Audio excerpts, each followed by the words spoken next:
তো বন্ধুরা চলে এসেছি রাতের ডিনার নিয়ে। দেখো দুজনের জন্য দুটো থালায় ভাত বেড়ে নিয়েছি।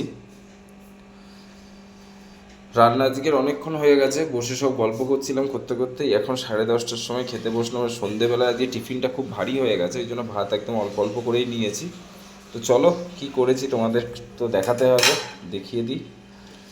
দেখো এখানে করেছি পেঁয়াজি, আর এই পেঁয়াজি দিয়েই সন্ধেবেলায় মুড়ি আর চানাচুর মেখে পেঁয়াজি দিয়ে খাওয়া হলো।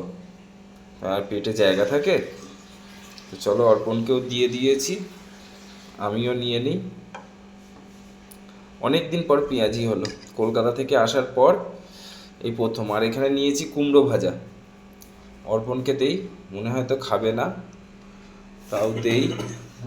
কুমড়োটা খুব ভালো, খেয়ে দেখো কুমড়োটা ভালো না হলে আমায় দিয়ে দিও, আর কী করবে।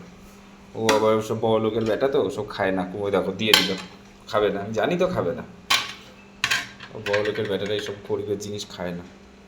এই যে বড় লোকের বেটা, বুঝেছো?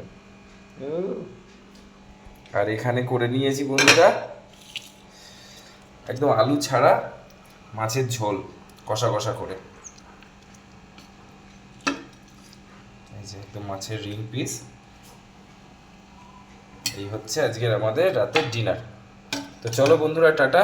আর এই যে দেখে নাও মহারাজ, এই যে নিজের পা পরিষ্কার করছে। তো চলো দেখা হবে একটা ভিডিওর সাথে, তোমরা না খেলে খেয়ে নাও। চলো, গুড নাইট।